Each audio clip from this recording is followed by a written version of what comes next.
నమస్తే, welcome to my channel Priya's voice.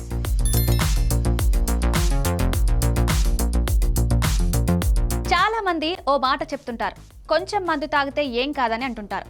ఓ పెగ్గేస్తే పోయేదేమీ లేదని సలహాలు ఇస్తుంటారు. అయితే ఇది ఏమాత్రం నిజం కాదండై. అలా చెప్పేవారికి హాఫ్ నాలెడ్జ్ ఉన్నట్టే లెక్క. ఇది అమెరికా సైంటిస్టులు చెప్తున్న నిజాలు. US surgeon general doctor Vivek Murthy చెప్పిన విషయాలు చూస్తే మందుబాబులకు చెమటలు పట్టడం ఖాయం. అమెరికాలో ప్రతి సంవత్సరం సుమారు 1,00,000 క్యాన్సర్ కేసులు, 20,000 మరణాలు మద్యపానం అలవాటు కారణంగానే రికార్డ్ అవుతున్నాయి. ఇటు ఇండియాలో కూడా మద్యం తాగే వారి శాతం చాలా ఎక్కువే. నిజానికి ఏ మోతాదులైనా మద్యం సేవించడం సురక్షితం కాదు.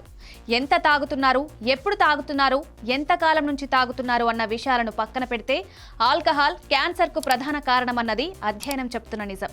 మరోవైపు ఈ విషయంపై ఎక్కువ మందికి అవగాహన ఉన్నా క్యాన్సర్ కారణాన్ని మాత్రం ప్రభుత్వాలు ఎక్కువగా ఫోకస్ చేయడం లేదన్న విమర్శలున్నాయి. ఇక ఇప్పటికైనా అమెరికా సర్జన్ జనరల్ నివేదిక ప్రాధాన్యతను గుర్తించి మద్యం లేబలింగ్ విషయంలో భారత్ ఇతర దేశాలను అనుసరించవలసిన అవసరం ఉందని డాక్టర్లు అభిప్రాయపడుతున్నారు.